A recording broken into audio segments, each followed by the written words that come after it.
have rounds to run. So to ease through the line and still run 1086 again into a headwind is always a good indicator. So I'm excited for tomorrow. Can you curse with the win? Because it was like positive for the first 2 heats and then it turns around for you. Yeah, no, I feel like everything happens that way for a reason. 2 years ago, actually, the wind was on my side. It was 2-2 windy. I ran 1069 on a 2.9 on my back. So, it's only a matter of time before I get the times that I want. So if the wind, wants to do that, I just know that me still being able to run fast times into a strong headwind indicates that I know for a fact that I'm where I'm supposed to be. What are the times that you want?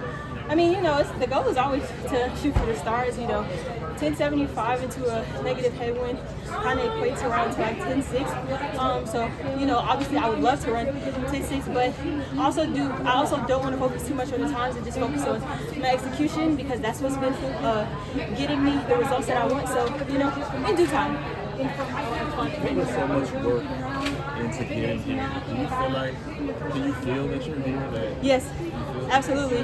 I could feel it literally 2 weeks ago. The minute we got back from pre and we started getting ready for these trials, it was like, okay, any minute now, any day now. But I always remind myself to, just be patient, just stay in the moment of where you are, embrace those hard training days. And of course in Florida, the heat is out of this world. So, I'm just taking it one day, one practice, one meet at a time. Is that easier to do with increasing the Absolutely. It's just like not letting the moment or not letting these trials be. I'm trying not to make it bigger than what it already is.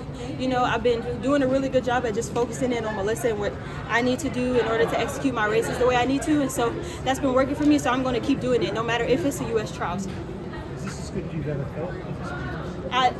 Yes, I would have to say so, yes. Or it's probably the best I've ever felt, but it's definitely been the closest. Back in 2022, it's like, I was riding on the high of a collegiate season and all of the accomplishments that I was able to accomplish then. But really now it's just, me coming into my own person, knowing what it means to be a professional athlete in this sport and, striving to accomplish the goals that I want to each and every day. So it's nothing you've changed in your routine or anything like that? That you can pinpoint as being not. If anything, I would say the biggest change for me has just been mindset. I've always had the willpower to want to do great and be good, but then it also comes with knowing that sometimes in order to get to another level, you have to be okay with making sacrifices. And for a while, I struggled with that.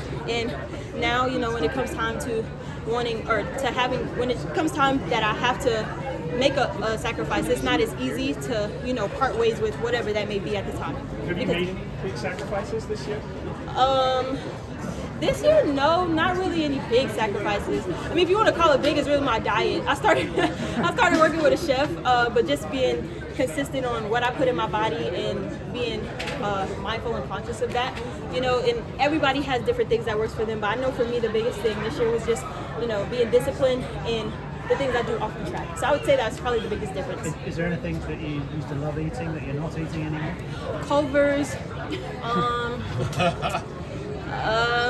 Culver's is the big one. Yeah, I can't wait to have a Culver's Deluxe with no onions and tomatoes. And Melissa, you ran into a negative 1.5 headwind. Did you feel it? I'm thinking back now.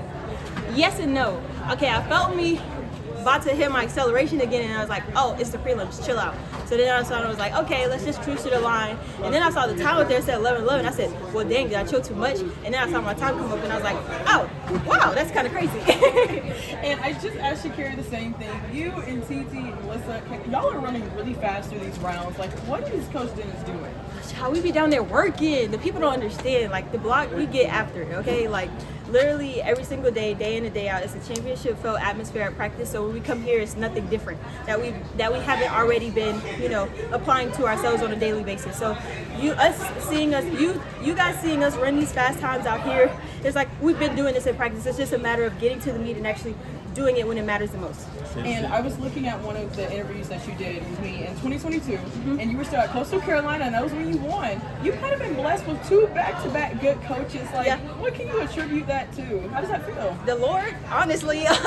But it's just, I've always been that person. Like I said before, like when you want to elevate or you feel like you're right there, but you're so close, but you're not exactly there. It's about making those sacrifices, but also standing on those. You know, had I left my collegiate coach with the mindset of, oh, I'll never be as good as I am without him, then I probably wouldn't be having the type of success I am with Coach Mitchell. But I'm that person. I've always been a student of the sport. I'm a learner, and you know, if coach is the guy that's going to get me to where I'm going to be, then that's what it's going to have to take. But I'm all ears. I'm always open and listening, and you know, I'm okay with change. Sometimes it's not always easy or accepted, but it's up to me individually to, you know, if I want to accomplish the things I want to accomplish, then to make sure that I'm doing what I need to on all fronts. And then if it's not working, then we can take a step back and reevaluate. Is there a specific part of your race that you think is better this year compared to last year? Really, I would say just my transition. I've always kind of had top end, but I've always also always had the start, and there's always been kind of like the middle for me. So I'm getting doing a better job of being way more consistent with the middle part of my race, and that's what's been making the difference for me. Just knowing how to hit those gears and, you know, accelerate again when it matters most. Why are you so good at starts? Like, You said, why am I so good at starts? Yeah, what I don't know.